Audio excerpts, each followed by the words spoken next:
Hi, my name is Ryder, and today I'm going to be reviewing Joker. Todd Phillips' Joker takes place in a corrupt, crime-ridden 1981 Gotham and centers around a man named Arthur Fleck, who throughout his life has experienced nothing but disregard and abuse from society. This movie tracks his descent into insanity and evil, giving an origin for the infamous clown prince of crime, Joker.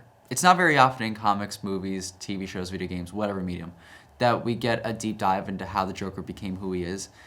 With most incarnations of the character, it's better left unsaid what his origin is. And that's one of the things that makes this version of the character so different. This movie is specifically made to tell the story and give some definitive origin of the Joker. Let's just start this off by talking about Joaquin Phoenix's performance as Joker, and I can't express how perfect he is for this role.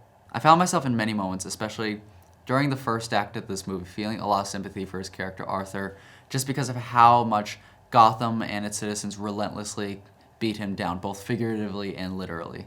I was also really embarrassed for him in a lot of moments, and I haven't seen anybody give quite a performance like this where I felt so much for a character in these certain types of circumstances. Not to say that these moments justify Arthur's more horrific actions later on in the movie as Joker. There just reaches a certain point where you can no longer feel bad for him. Phoenix just does such a good job in the beginning of this movie, really making me feel for this guy, giving such a genuine and believable performance, and then allowing me to understand how and why he becomes a Joker and does the things that he does as Joker. And when he does make that change into Joker, it's amazing.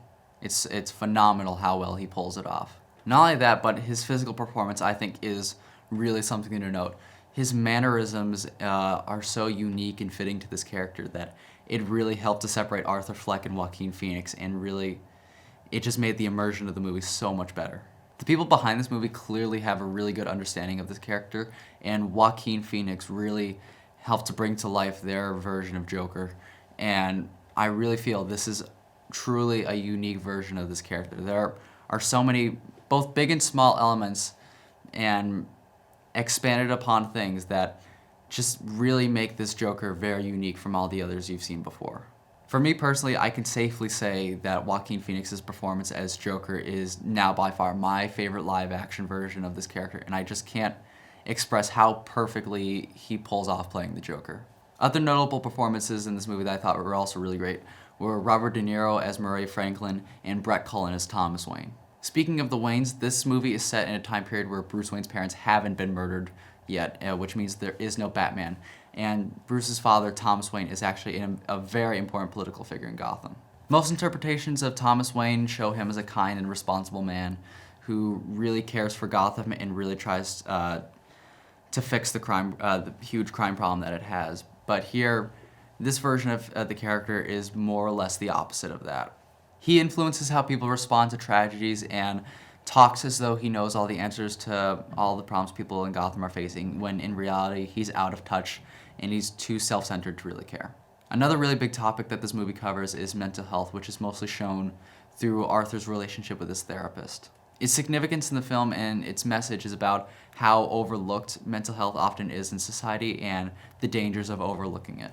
Similar to the Thomas Wayne thing, a lot of what this movie has to say talks about uncared about and overlooked problems in society, which really helps to shape Gotham here. This might be the best version of Gotham we've seen in a movie.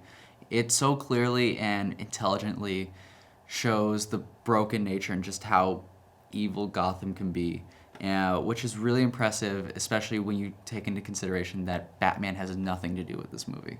Some other things that make this movie so great are that it's a standalone film, and it can also be interpreted in so many different ways.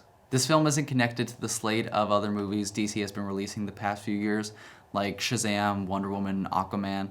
It's not connected to any of those movies or a part of that universe. It very much stands on its own, which is really important. This movie doesn't work in a world with Superman and other superheroes with superpowers. It's very much meant to feel at least somewhat grounded in reality, and I can definitely say this is probably the most grounded comic book movie. And like I said before, this film is very interpretive. I don't want to give anything away, but I will say that a lot of people will come out of this movie with very different interpretations of what they just saw and what actually happened. This is really an amazing interpretation of the Joker's origin. It not only stands as one of the very best comic book movies out there, but also just as an amazing film in general. Joaquin Phoenix's unforgettable performance as Joker, combined with a really gripping story, great cinematography, relevant commentary, and so much more, make this a movie that everyone needs to see in theaters. Thanks for watching.